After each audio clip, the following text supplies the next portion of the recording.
ನಮ್ಮ ರಾಷ್ಟ್ರ ನಾಯಕರು, ವಿರೋಧ ಪಕ್ಷ ನಾಯಕರು ರಾಹುಲ್ ಗಾಂಧಿ ಅವರು ಬೆಂಗಳೂರಿಗೆ ಬಂದ್ಬಿಟ್ಟು ಇಡೀ ದೇಶದಲ್ಲಿ ಓಟನ್ನ ಕಳ್ತನ ಮಾಡ್ತಾ ಇದ್ದಾರೆ ಬಿಜೆಪಿ ಅಂತ ಆರೋಪ ಮಾಡಿದ್ದಾರೆ. ಅದನ್ನ ಸಂಪೂರ್ಣವಾಗಿ ಮಾಹಿತಿಯನ್ನು ಸಹ ಇಲ್ಲಿ ಪ್ರೆಸ್ ಕಾನ್ಫರೆನ್ಸ್ ಅಲ್ಲಿ ಕೊಟ್ಟಿದ್ದಾರೆ.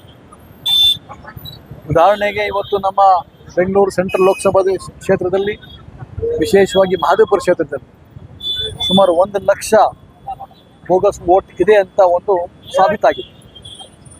ಈಗ ಹಿಂದಿನ ವರ್ಷ ಇವರು ಅಧಿಕಾರಕ್ಕೆ ಬಂದರು 2024 ನಮ್ಗನ್ಸತ್ತೆ ವೋಟನ್ನ ಕಳ್ತನ ಮಾಡಿ ಇವರು ಅಧಿಕಾರಕ್ಕೆ ಬಂದಿರ್ತಕ್ಕಂಥ. ಆ ಹಿನ್ನೆಲೆಯಲ್ಲಿ ಇವತ್ತು ವೋಟ್ ಚೋರಿ ಗಡ್ಡಿ ಛೋಡೋ ಅಂತ ಒಂದು ಸ್ಲೋಗನ್ ಹಿನ್ನೆಲೆಯಲ್ಲಿ ನಾವು ಇವತ್ತು ಇಡೀ ರಾಜ್ಯಾದ್ಯಂತ, ಇಡೀ ದೇಶದಂತ ಇವತ್ತು ನಾವು ಪ್ರತಿಭಟನೆ ಮಾಡ್ತಾ ಇದ್ವಿ. ನಾಳೆ ಸ್ವಾತಂತ್ರ್ಯ ದಿವಸ.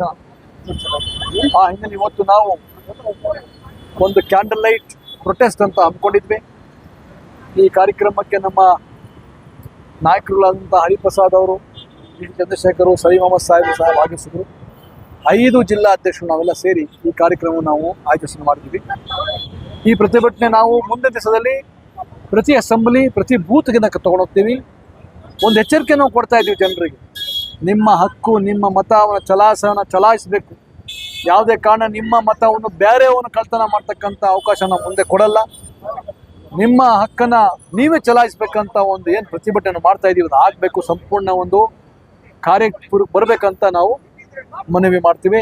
ಜನರಿಗೂ ನಾವು ಆಗ್ರಹ ಮಾಡ್ತೀವಿ, ಮುಂದಿನ ಚುನಾವಣೆ ಯಾವುದೇ ಬಂದರೂ ತಾವು ನಿಮ್ಮ ಮತ ಇದೆಯಾ, ನೀವೇ ವೋಟ್ ಮಾಡಿದಂಥ ಜಾಗೃತಿ ಮಾಡಬೇಕಂತ ಹೇಳ್ತಕ್ಕಂಥ